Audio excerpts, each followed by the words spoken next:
Sutra. You might hear the secret Dharma doors of Buddhas as numerous as motes of dust, but without first renouncing desire and outflows, you may amass learning, but you will still make mistakes. Commentary. Manjushri Bodhisattva continues. You may hear the secret Dharma doors of Buddhas as numerous as motes of dust. Ananda, you have listened to limitless Buddhas explain their secret dharmas. Secret means that you say something for one person and a second person doesn't realize it. Or you speak for the second person and the first one doesn't realize it. Or you speak for the second person and the first one doesn't know. Each is unaware of what is said to the other. Why does the Buddha have secret Dharma doors? It is because the capacities of living beings are different. Each person is fond of different things. What is more, each person has cultivated a particular path in past lives. Therefore, the Buddha contemplates the opportunities. He looks to see what Dharma door you cultivated before, and based on that, he teaches you how to cultivate now. Contemplating the opportunities, he bestows the teaching, speaking Dharma for the sake of each person. He does not teach you Dharma doors which are not appropriate for you. But without first renouncing desire and outflows, you may amass learning, but you will still make mistakes. Although the Buddha has many secret dharmas, you still have to get rid of your desire and outflows. Desire is really hard to overcome. As soon as you have desire, you have outflows. The most serious desire, the one people find hardest to cut off, is the desire for forms. If you can cut it off, you are an outstanding person, extraordinary. When you study the Buddha Dharma, you must cut off desire in order to able to be rid of outflows. At the fourth fruition of arhatship, one has no outflows. The first stage, arhat, is at the position of seeing the way as a result of having extinguished 88 kinds of delusion of views. The second and third fruition are called the position of cultivating the way. The fourth stage, arhat, is at the position of having been certified to the way. At the first, second, and third fruitions, one has not attained the state of having no outflows. Only at fourth stage is that achieved. Having no outflows is extremely important.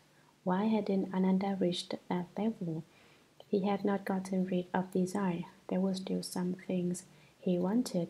He was not yet pure, and so Dharma Prince Manjushri tells him, if you don't cultivate and get rid of greed and desire for forms, then you won't have a response with the Buddha Dharma. If you merely concentrate on erudition, then you will steal all. That's why you encountered the difficulty with Mataji's daughter. If you renounce desire and outflows, you won't have any more difficulties. When we see that such an intelligent person as Ananda still had this fault, we should notice that not only have we not severed desire, we are intent upon pursuing it. It has never occurred to us to get rid of it. Wouldn't you say that is an even greater mistake?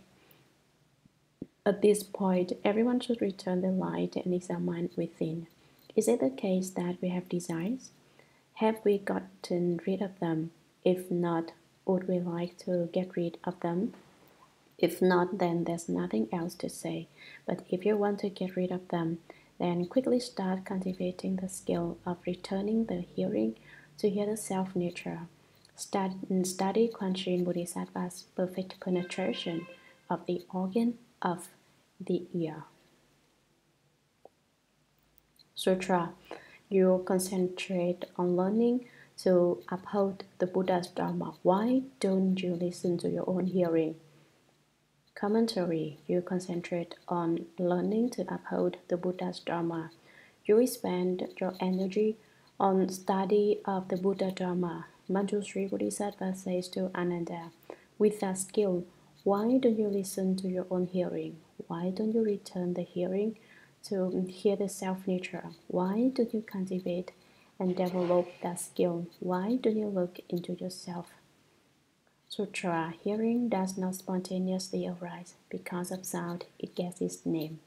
But when hearing returns and is free of sound, what does one call that which is set free? Commentary. Ananda, don't continue to take learning so seriously while neglecting your samadhi power. Hearing does not spontaneously arise. It doesn't happen all by itself. Because of sound, it gets its name.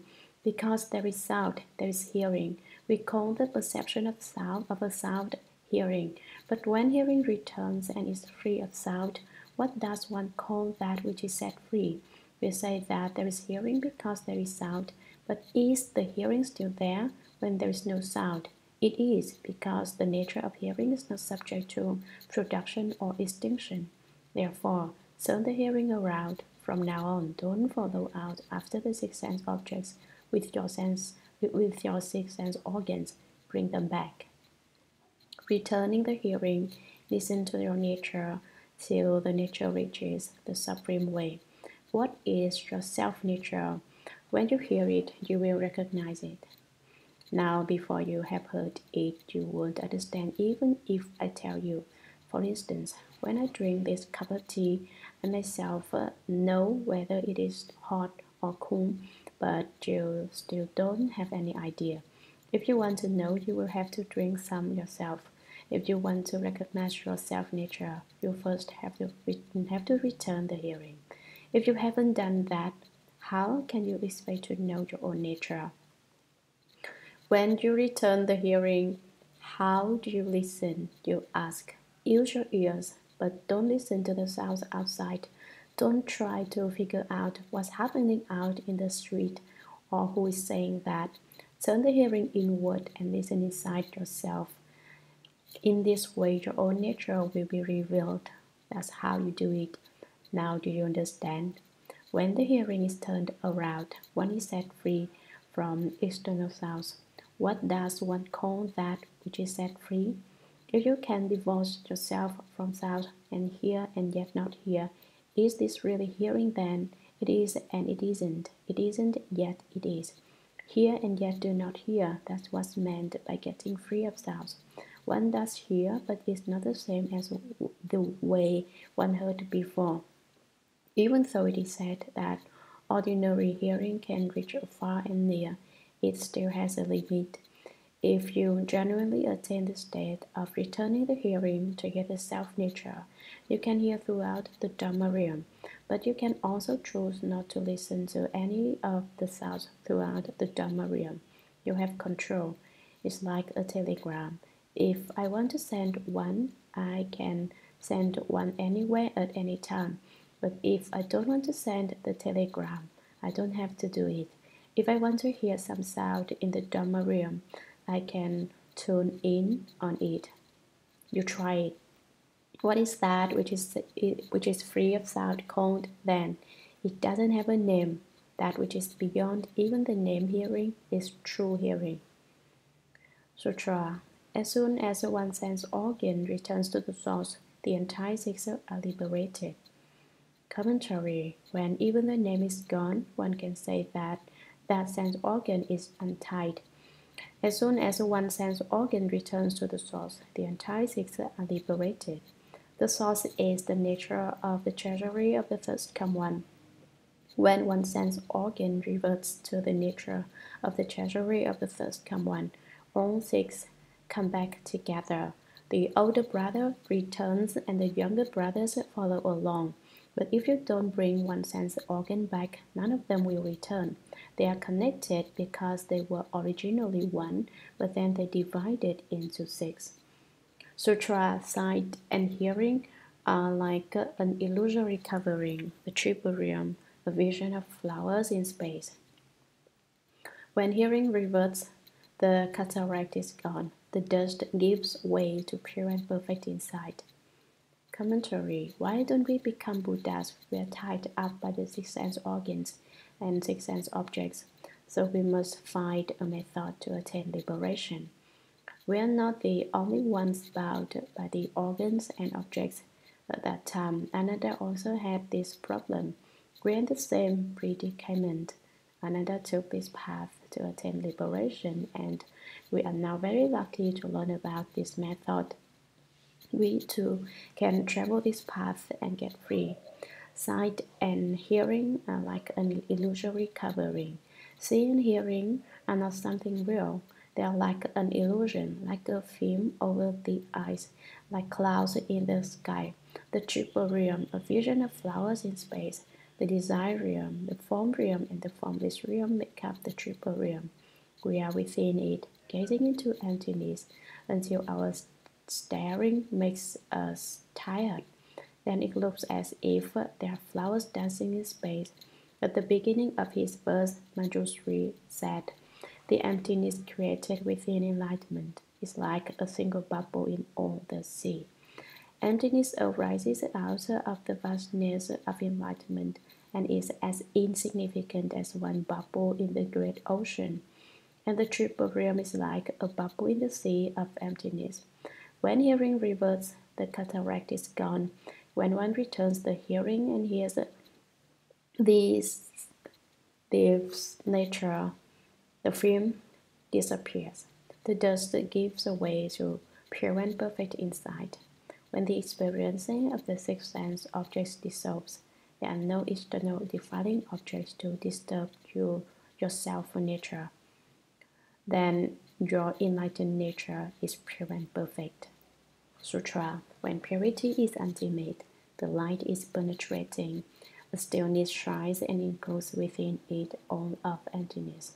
Looking at the world from this point of view, everything that happens is just like a dream. Mantaji's daughter too is part of the dream. Who was able then to physically detain you? Commentary. Manjushri Bodhisattva talks tough. He's not the least bit polite. He's downright rude. So Ananda here. When purity is ultimate, the light is penetrating. Once your insight is pure and perfect, then, at the ultimate point, a light pervades. You become enlightened. A stillness shines and encloses within it all of emptiness. When you attain this skill, emptiness is found within you. Your own nature is the great enlightened nature. When you return to that nature which was always yours, you include all of space. Looking at the world from this point of view, everything that happens is just like a dream. As you continue to use this skill, you contemplate the world and find that it is all nothing but a dream. Mantaji's daughter too is part of the dream. Who was able then to physically detain you? She is part of the illusion. Who was able to capture you? You lost faith. You wanted to be there. You liked it.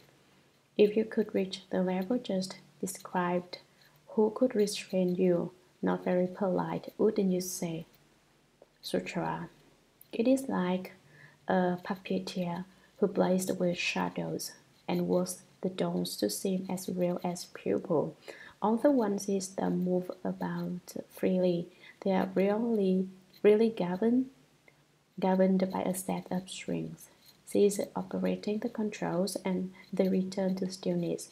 The entire illusion is without a nature. Commentary. It is like a puppeteer who plays with shadows. This refers to the puppet shows of old when the puppets danced and acted behind a screen of framed oil paper. Behind it, puppets made of donkey skin attached to strings are manipulated by the puppeteer, and the audience sees their shadows against the screen. Nowadays we have movies, the puppets look lifelike, but actually they are controlled by the puppet master. They used to fight noisy battles on stage with swords and guns. I remember watching them as a child. He was the dolls to seem as real as people, dressed as men and women. They covered on stage. All the ones sees them move about freely. They are really governed by a set of strings. It seems like they can move their arms and legs and even their eyes and lips, but it's all mechanical. They are strung up to an apparatus. Nonetheless, people watch transfixed, cease operating the controls, and they return to stillness. The entire illusion is without a nature. There was nothing to it after all. In this session, Manjushri Bodhisattva explains how everything is like an illusion. The previous section made clear how we are in a dream. Sutra, the six sense organs, are also thus. At first, there was one essential brightness which split into a six-fold combination. If but one part ceases and returns, all six functions will stop as well. In response to a thought, defining objects vanish, becoming pure and wonderful perfect brightness. Commentary. Why does he speak about dreams and illusions? It is because the six sense organs are like an imaginary play. The six sense organs are also thus. The six organs are like the play put on by the puppeteer. It's as if a mechanism is controlling them, but if one organ can become pure, the others will be freed as well. At first, there was one essential brightness. Originally, there was the single brightness of the nature of the treasury of the first come one. It split into a sixfold combination. It divided into eyes, ears, nose, tongue, body, and mind. But if but one part ceases and returns, if the knot is untied, all six functions will stop as well. If one function stops, the others will also cease. They will no longer function. In response to a thought, defining objects vanish. All the involvement between the six sense organs and six sense objects comes to an end, becoming pure and wonderful perfect brightness. They become the everlasting pure nature and bright substance of the treasury of the first come one. Sutra. If there is a residual defilement, one must still study. When the brightness is ultimate, that is the Tathagata. Commentary. If there is a residual defilement, one must still study. When ignorance is cut off initially, there remains a subtle ignorance called appearance of production ignorance. That is what is meant here by residual defilement. Bodhisattvas must still cut that off. When the brightness is ultimate, that is the Tathagata, that is the basic substance of the first come one. Sutra. Ananda and everyone in the great assembly, turn yourselves around and revert the hearing. Return the hearing and listen to the self-nature till the nature reaches the supreme way. That is what perfect penetration really means. Commentary. Ananda and everyone in the great assembly, turn yourselves around and revert the hearing. You should cultivate according to this method. Don't let yourselves run outside. Come back. Look within and find yourself. Return the hearing and listen to the self-nature, till the nature reaches the supreme way. Your nature can accomplish the unsurpassed path. That is what perfect penetration really means. Why does he select the organ of the ear? It is the easiest to cultivate successfully. I believe that some of you already know how to develop this skill, while others do not. What does it mean to return the hearing to hear the self-nature? It is a skill used in investigating Chen. When you investigate Chen, you don't want to expend all your energy on seeking outside. You want to turn the light around and shine it within. Then you ask yourself, who is mindful of the Buddha? Who? You want to put the who in your heart and then listen with your ears.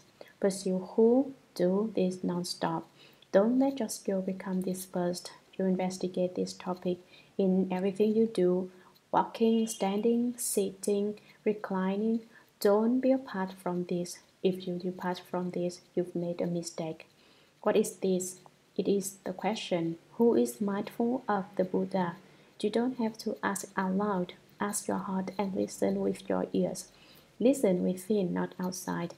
After you have listened within, your heart and your hearing nature will eventually merge into one.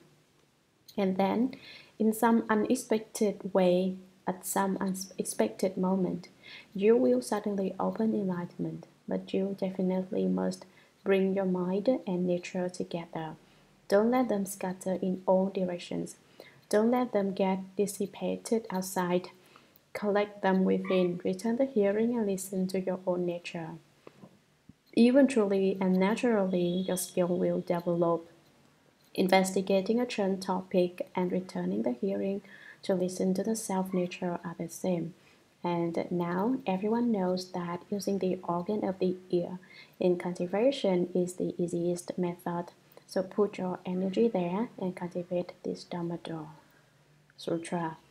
It is a gateway entered by Buddhas as many as dust-motes. It is the one path to Nirvana. Thus, Kamans of the past perfected this method. Bodhisattvas now merge with this total brightness. People of the future who study and practice will also rely on this Dharma. Through this method, I too have been certified. Quan Yin Bodhisattva was not alone in using it. Commentary. Now Manjushri Bodhisattva certifies as authentic this Dharma he has selected. It is the gateway entered by Buddhas as many as dust-motes. It is the one path to Nirvana, he says. Not only was Quan Yin Bodhisattva certified through his use of this Dharma door, this method of perfect penetration that I am explaining, I too, Manjushri, gave proof to this doctrine of perfect penetration of the organ of the ear. Not only myself, but in the past, countless Buddhas also found this the one path to Nirvana. It was by this way that they reached the fruition of Nirvana. Thus, Kamans of the past perfected this method. They became accomplished by means of the perfect penetration derived from returning the hearing to hear the self-nature. Bodhisattvas now merge with this total brightness. Bodhisattvas cultivating right now are on the same road. People of the future who study and practice will also rely on this Dharma. People of the future who as yet haven't even encountered the Buddha Dharma will come to select this method for cultivation. Through this method, I too have been certified. A long time ago, I gave proof to this Dharma door of perfect penetration. Quan Yin Bodhisattva was not alone in using it. Sutra. As the Buddha, the World Honored One, requested, I chose sincerely a skillful means, one to save those in the final end who seek to escape the mundane world and perfect the heart of Nirvana. The best way is to contemplate the source of the world. Commentary. As the Buddha, the World Honored One, requested, I chose sincerely a skillful means. Buddha, I speak the truth. I say what is really so. The method which is the one to save those in the final end who seek to escape the mundane world and perfect the heart of Nirvana, of the 18 realms and the 7 elements, which Dharma door is the most perfectly penetrating. Which one is most appropriate for living beings in the Dharma Ending Age? Some will want to get out of the world and seek transcendence. How can they fulfill their vow to cultivate the way and reach Nirvana? The best way is to contemplate the source of the world. Quan Yin Bodhisattva here in the Saha world got the best response from this method. This method is the most appropriate one. It tallies best with the causes and conditions of most people. Sutra. All the other kinds of expedients require the awesome spirit of the Buddha. In some cases, they bring immediate transcendence, but they are not the customary means of practice, spoken for those of shallow and deep roots alike. Commentary. All the other kinds of expedients require the awesome spirit of the Buddha. In cultivating any of the other expedient Dharma doors besides that of the ear, one needs the Buddha's aid in order to succeed. Without the Buddha's support, one cannot accomplish anything through them. In some cases, they bring immediate transcendence, but they are not the customary means of practice, spoken for those of shallow and deep roots alike. Although some used these methods to get out of the wearisome mundane dust and false thinking, they are not Dharma doors which just anyone can use. In speaking Dharma, one must look at the causes and conditions. I must observe the person. For someone with wisdom, one should speak more profound Dharma. For stupid people, one should explain simple Dharmas. The Dharma cannot always be expressed in the same way. Only the organ of the ear is a perfect method which anyone can study. I think this Dharma door is the most perfectly penetrating. Sutra, I bow to the ones thus come, to the ones come thus, and the Tripitaka, and to those inconceivable ones with no outflows, trusting they will aid those in the future, so that no one will doubt this Dharma door. It is an expedient easy to master, an appropriate teaching for Ananda, and for those immersed in the final age. They should cultivate this organ of hearing, a perfect penetration that surpasses all others. It is the way to the true mind. Commentary. After Manjushri Bodhisattva finished speaking in this verse, he made obeisance to the triple jewel. I bow to the ones come thus and the Tripitaka. The ones come thus are the Buddhas. The Tripitaka is the Dharma, and to those inconceivable ones with no outflows. Those refers to the Sangha. The Bodhisattvas and arhats with no outflows have attained a state which is inconceivable and ineffable. Their spiritual penetrations and wonderful functions are difficult to comprehend. He bows to the sages and saints of the Sangha, trusting they will aid those in the future, so that no one will doubt this Dharma door.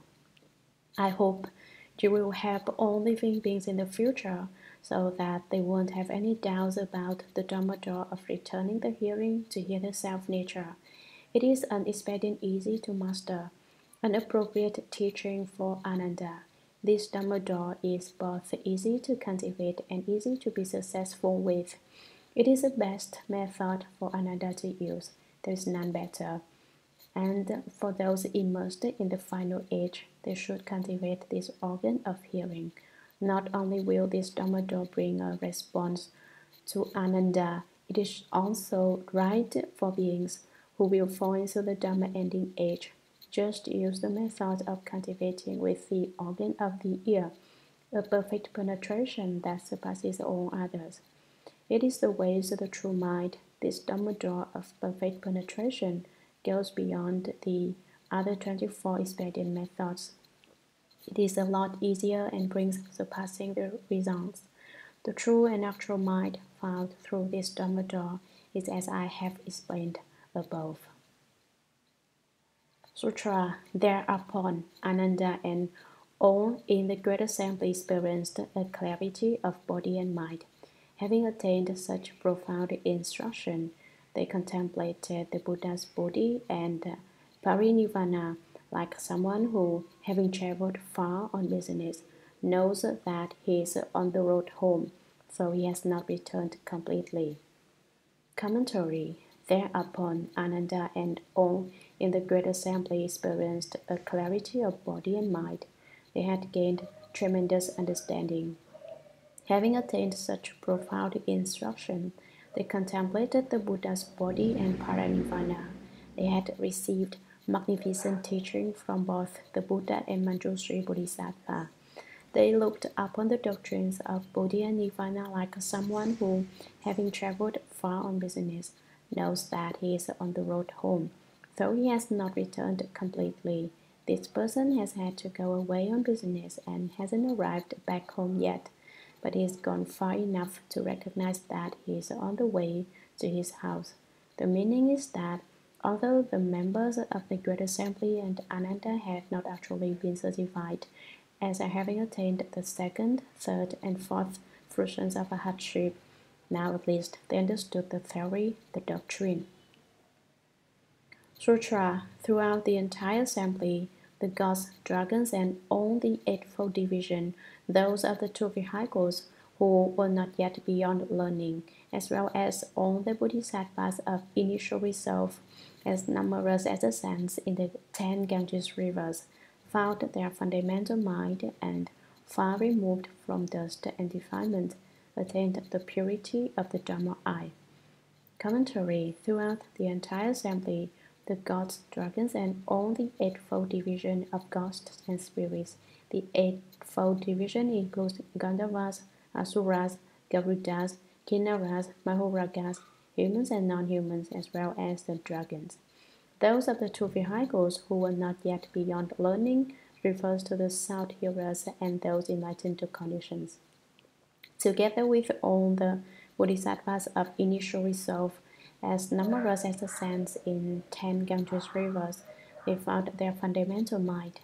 It was not like before when they didn't even recognize their own mind. They were far removed from dust and defilement, and so they attained the purity of the Dharma eye. Sutra. The Bhikshuni named Nature attained arhatship after hearing this verse. Commentary. The Bhikshuni named Nature was Mantanji's daughter. She attained arhatship after hearing this verse spoken by Manjushri Bodhisattva. At this point, she surpassed Ananda by being certified to the second stage of arhatship. Ananda was still the first stage sage. Sutra, and limitless beings brought forth a much less unequaled resolve for Anuttara Samyak Sambuddhi. Commentary. At that time, there were also limitless boundless uncountable beings in the Dharma assembly who brought forth a much less unequaled resolve for Anuttara Samyak Sambuddhi. There was nothing that could compare with the extent of their resolve. It was totally genuine. Anuttara Samyak Sambuddhi means the unsurpassed, proper, and equal right enlightenment. Anuttara is unsurpassed. Samyak is proper and equal, and Sambuddhi is right enlightenment. Their intention was to become Buddhas.